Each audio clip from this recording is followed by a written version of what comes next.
rondát backflip. Za prvý, jak už v tom názvu slyšíte, tak se to skládá z rondátu a z backflipa. Kdo neumí backflip, tak ať se koukne na moje předchozí video, tam jsem vás učil backflip.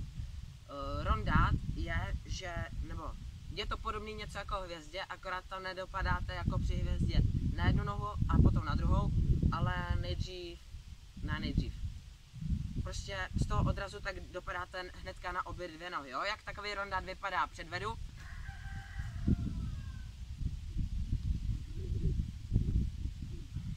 Tohle je rondát, jo? Asi byste to všichni měli umět, pokud umíte hvězdu, je to jednoduchý. Ale teďka, jak se ten rondát backflip naučit, jo? Když běžíte na ten rondát, tak dopadnete, ale nedopadáte na plochý nohy, ani ne na paty, ale na špičky, abyste měli co nejvyšší odraz a potom jste se mohli balit a jít do backflipa, jo?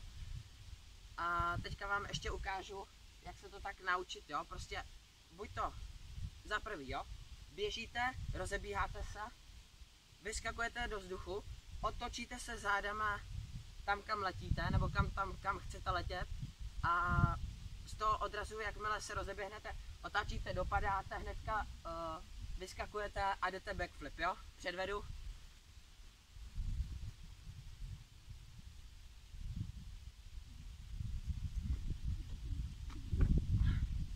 Vypadá to nějak takhle, jo? Ale prosím vás, ať se u toho nezabijete, jo? Ať si nenamelete kokos a nezasadíte mrkev, jo?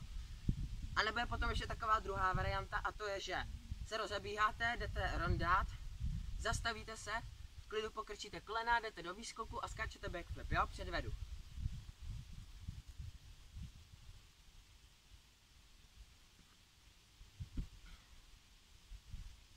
Dopadnete v klidu, vyskakujete, nebo pokrčíte kolena a jdete beko.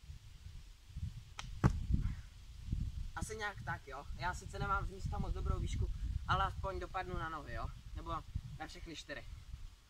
A pokud už to umíte a zkoušíte si to postupně, tak prostě tam musíte sebrat tu odvahu a jít ten rondát backflip, jo. A jak takový rondát backflip vypadá, tak předvedu a to bude pro dnešek vše.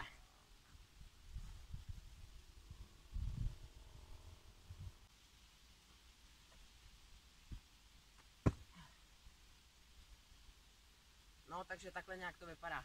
Komu se tohle video líbilo, dávejte like 106, budu za to moc rád, díky za odběr a čus!